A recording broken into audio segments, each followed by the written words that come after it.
Et à présent, mesdames et messieurs, toujours dans ce même contexte des élections législatives, nous avons le plaisir d'accueillir au bout du fil M. Mohamed Nasr, qui est analyste politique. Bonjour, M. Mohamed. Bonjour, comment ça va? Ça va, merci. Alors, premièrement, si on parle du futur Parlement et du rôle attendu de ce Parlement pour la prochaine phase du bâtiment, je dirais, de l'Égypte moderne. Écoutez, veuillez répéter parce que je ne vous ai pas bien entendu. Oui, je parlais du rôle attendu du Parlement, du nouveau Parlement qui va être élu dès aujourd'hui dans la prochaine période de l'histoire de l'Égypte. Oui, ben écoutez, de toute façon, le 24, il va y avoir les élections du Parlement. On veut que les gens descendent, ils font leur devoir.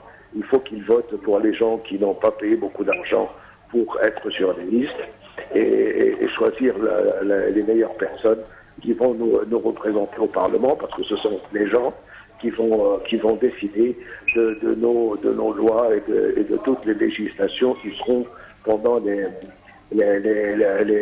5 prochaines années. Donc il faut être très vigilant et faire attention et bien choisir ces candidats. Oui. Dr Mohamed, également, si on parle je dirais du rôle du Parlement, du rôle attendu du Parlement au cours de la prochaine période, vous m'entendez bien là-dessus? Ben, écoutez,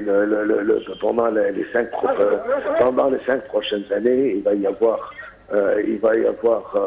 un Parlement, et ce Parlement va décider de beaucoup de nos lois, et il faut qu'on soit très très très vigilant et qu'on choisit les gens, et j'insiste sur le fait qu'il faut choisir les gens qui n'ont pas payé trop d'argent pour être élus. Parfait. Oui.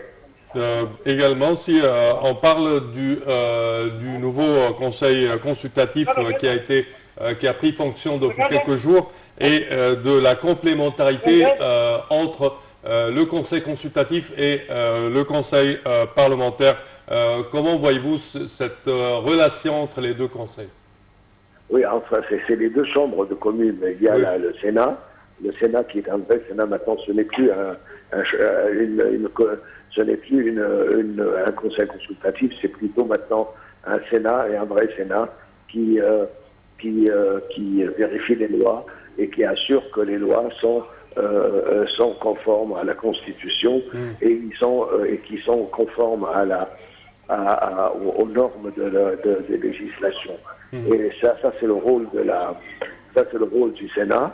Et le Parlement, c'est le Parlement qui décrée tous les lois pendant les 5 prochaines années. Donc je pense que dans tous les pays démocratiques, il y a toujours un Sénat qui assure que les lois soient conformes avec la Constitution et avec la logique et le côté technique, et le Parlement qui sort les lois pour l'intérêt de la nation. Et c'est pour ça, comme je répète, il faut être très vigilant en choisissant nos candidats. Parfait. Dr Mohamed Nasr, tout d'abord, vous remercie de vos explications. Merci à vous. Chers téléspectateurs, je pense qu'on va passer à une courte pause musicale et on se retrouve pour la suite de Bonjour l'Égypte.